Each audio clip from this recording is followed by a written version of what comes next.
Salut la machine et j'espère que tu es toujours au top. Alors là, dans cette vidéo, on va parler de la classification périodique, ce fameux tableau qu'on peut voir n'importe où et qui fait hyper scientifique. Et bien on va voir comment on peut le composer et ce qu'on peut en déduire. Donc, c'est parti.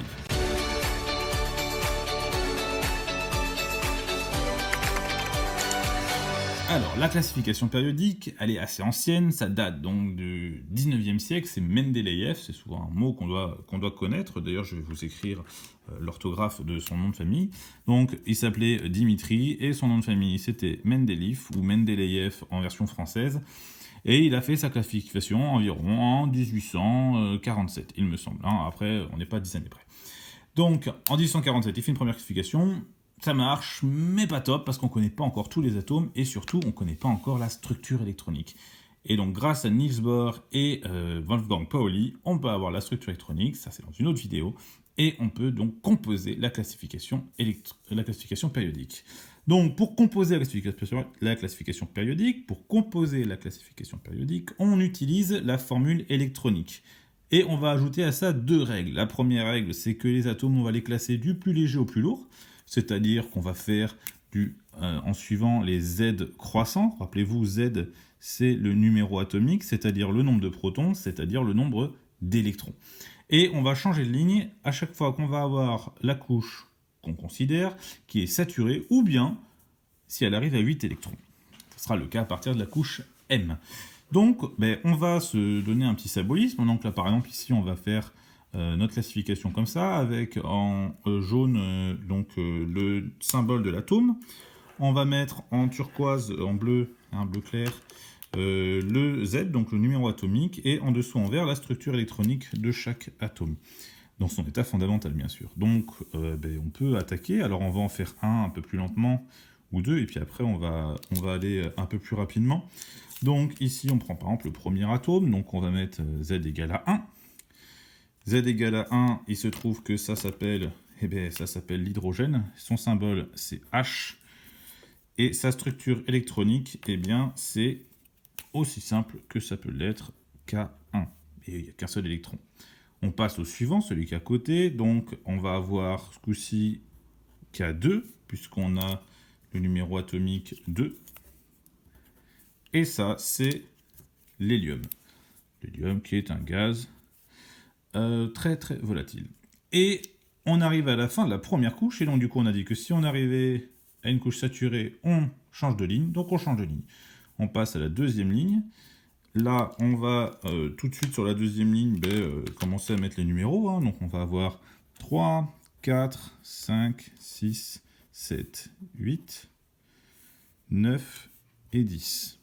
Pourquoi 8, 9 et 10? Parce que si on fait la structure électronique, on voit ici en structure électronique qu'on va avoir K2L1, puis K2L2, L2, pardon, ça fait 2 plus 2, ça fait bien 4, puis K2L3, ça fait bien 5, K2L4, 6, K2L5, K2L6, K2L7 et K2L8. Alors on arrive à 8 électrons et en plus on a une couche saturée. Donc ça tombe bien, on va changer de ligne. Alors on va mettre d'abord les symboles des atomes. Alors bon, il faut avoir une petite idée de qui c'est. Donc on a le lithium, le beryllium, le bore, le carbone, l'azote, l'oxygène, le fluor et le néon. Voilà, HHE, LiBeB, CNO, FNE. On change de ligne, on rajoute une ligne et on attaque le même système, donc on va mettre les numéros atomiques. Donc on est parti de 10, la suite c'est 11, puis 12, puis 13, puis 14, 15, 16, 17 et 18. Parce que si on fait les structures électroniques, on va voir qu'on est obligé de s'arrêter à 18. Et de toute façon, on voit que là il y a 8 cases, donc on a dit qu'à 8 on changeait de ligne, 8 on changera de ligne.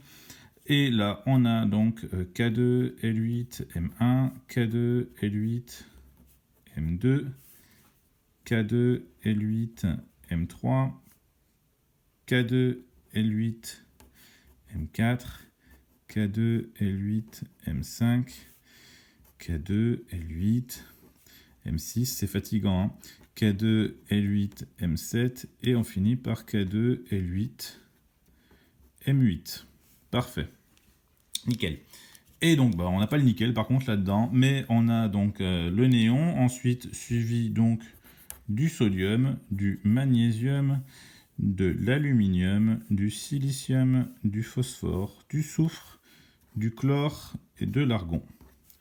Oui, je le connais par cœur. Bon, chacun son truc. Hein, il y en a qui connaissent les dates des Coupes du Monde par cœur, et bien moi je connais les atomes par cœur.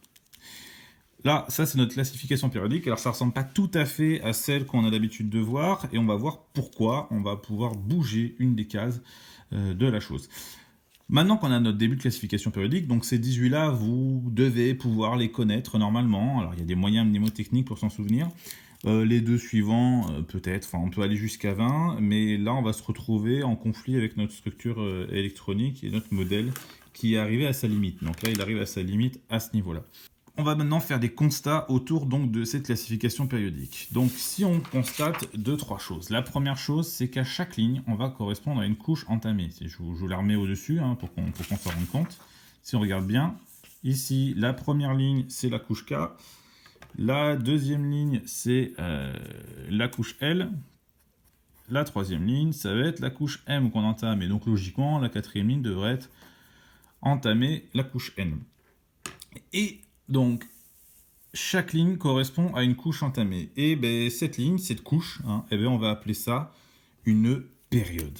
Donc, d'où le nom de classification périodique. Une période. Une période égale une ligne. Et si on regarde aussi, dans chaque colonne, eh ben, on a le même nombre d'électrons sur la couche externe. Pour rappel, la couche externe, c'est la dernière couche qu'on a remplie. Et en effet, si on regarde, on va juste se faire 2-3 colonnes comme ça. Mais si on regarde la colonne avec le carbone, celle-ci, eh bien, on constate qu'on a en effet 4 électrons sur la couche externe pour le carbone et le silicium. Ou pour l'oxygène, on a 6 électrons, tout comme le soufre qui a 6 électrons sur sa couche externe. Eh bien, cette chose, le fait d'avoir un nombre d'électrons sur la couche externe identique dans la même colonne, eh bien, ça va former ce qu'on appelle des familles chimiques. Et les familles chimiques, elles ont la particularité donc d'avoir les mêmes types de réactions. Et c'est assez impressionnant.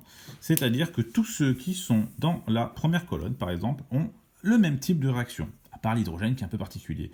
Mais tous ceux de la troisième colonne ont le même type de réaction. Le bore et l'aluminium sont deux métaux qui se ressemblent beaucoup. Le carbone et le silicium sont deux solides qui ont les mêmes propriétés chimiques, et ainsi de suite. Et bien du coup, on va parler des familles. Alors, il y a 4 familles à connaître, 3 à très bien connaître, et puis une, bon, c'est optionnel. Alors, la première famille à connaître, c'est la colonne 1.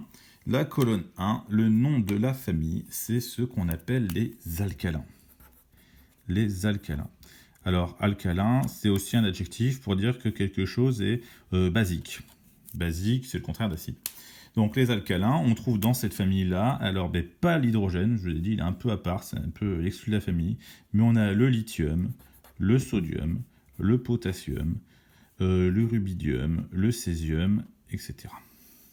Donc ça, ce sont tous ceux de la première colonne, et leur particularité, c'est qu'ils ont tous un seul électron sur la couche externe, qui vont tous former un ion, un ion, ça va être un cation, un plus, pour chacun. Donc on va avoir par exemple le lithium+, le sodium+, etc. Donc ça, on verra ça dans une prochaine vidéo, pourquoi ça marche. Et ils sont tous des métaux mous et inflammables avec l'eau. Et ça, c'est assez spectaculaire, puisque ça explose même carrément. Et c'est potentiellement très dangereux. Donc on ne peut pas les garder, on ne peut pas les tenir dans la main, puisque sinon on se brûle. Voilà. Et c'est ça qui fait la soude, par exemple. Alors, l'autre famille à connaître, donc là, on revient du vite fait. Donc ici, on a nos fameux alcalins. Elle est très belle, la classification. La deuxième famille, ce sont les alcalino-terreux. Alors, alcalino-terreux, pourquoi ce nom? Parce qu'en fait, ils sont assez proches des alcalins.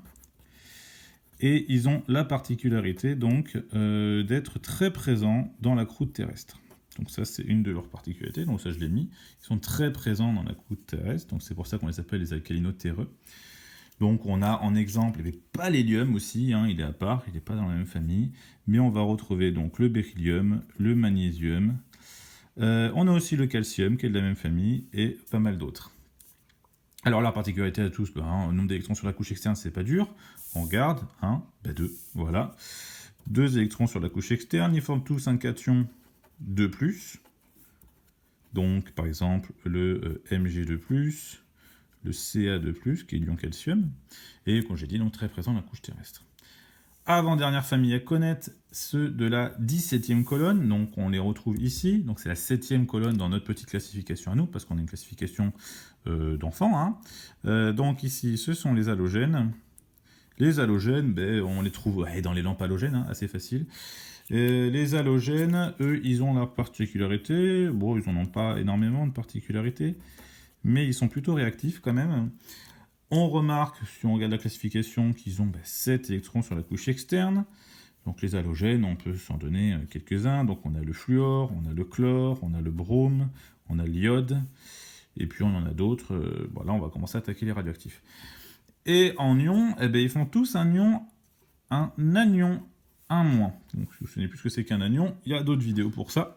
Donc on va retrouver le F-, le Cl-, le Br-, etc. Et ce sont tous des corps simples diatomiques à l'état naturel, c'est-à-dire qu'on a du difluor, du dichlore, du dibrome, etc. Et ils sont aussi tous particulièrement attaquants, quoi. Ils peuvent désinfecter, mais ils peuvent aussi tuer. Hein. Le difluor, c'est un gaz extrêmement corrosif. Le dichlore, c'est un gaz toxique, mortel. Le dibrome, c'est un liquide qui passe sous forme de gaz, qui est aussi toxique, mortel, etc. Donc ça va très vite. Hein. Dans cette famille-là, c'est pas la famille de nos amis. Et dernière famille, la 18e, donc la dernière colonne, et c'est là où on retrouve ce qu'on appelle les gaz nobles, qu'on peut aussi appeler les gaz rares. C'est la même chose, alors qu'ils ne sont pas si rares que ça. On trouve chez eux donc soit 2, soit 8 électrons sur la couche externe, et c'est pour ça que dans notre classification, notre hélium qui est ici, on va le déplacer au-dessus de ceux qui sont de la même famille que lui, la dernière colonne. Donc les gaz nobles, à connaître, parce qu'ils sont importants. Donc on a l'hélium, le néon, on a l'argon, on a le krypton, on a le xénon, et on en a d'autres. On a le radon aussi, par exemple.